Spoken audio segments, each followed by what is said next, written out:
Republican Representative Julianne Young's brought her self-proclaimed word girl status to the House State Affairs Committee, Joseph. She did this yesterday to kind of answer questions from her committee colleagues and to listen to people who had something to say about her attempt to make the word sex synonymous with gender in Idaho code, even though dictionaries define them as distinct terms.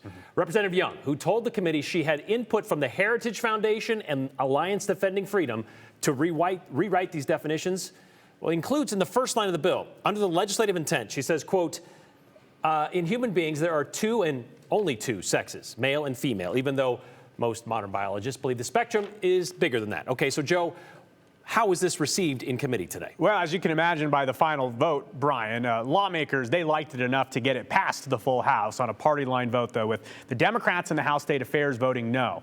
Public testimony, though, was heavily slanted to agree with the minority party. In fact, there was only public testimony this week from people against this idea.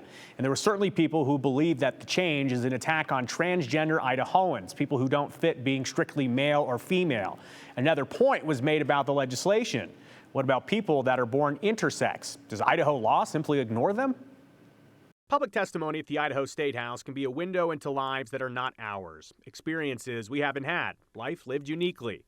Sydney Madsen entered the public testimony arena this week, testifying to the critical issues that she sees with House Bill 421. I'm a TikToker, so I make plenty of videos about being intersex. That term, intersex, it's something that Sydney believes that House Bill 421 completely ignores.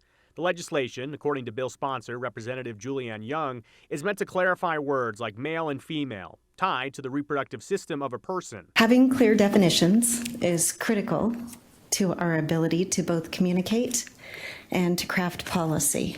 Legislative intent in the bill says that in human beings there are two and only two sexes, male and female. Goes on to define terms like male, female, mother, father in Idaho State Code based on biological and reproductive attributes. It specifies gender is a synonym for sex, not gender identity. Sydney is intersex. That is a term for people, very generally, that are born with a combination of male and female biological traits.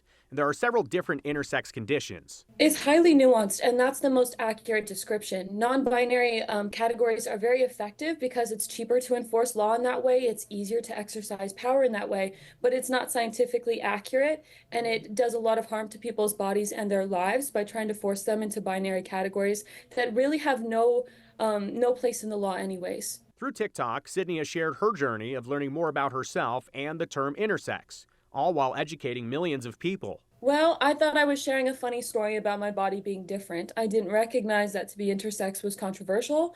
It was a term that I wasn't quite familiar with. But the more that I discussed it and got questions about it, the more that I researched and found that this is a vital topic and one that deserves, a lot more attention and rights right now. So when Sydney saw a proposed law that puts into code only two defined groups, and she isn't a part of either of them, it raised a major red flag. There is no surgery, there is no medical treatment that will make your body not biologically intersex if that is the way that you were born. And to endeavor in treatments that will force someone into a binary rather than endeavor in treatments that support that individual's health are wrong. And this bill is implementing language to try to force medical treatments outside of what I would consider to be good faith. Another line of the bill made Idahoans like Sydney feel like they just don't exist in Idaho law. Rare disorders of sexual development are not exceptions to the binary nature of sex.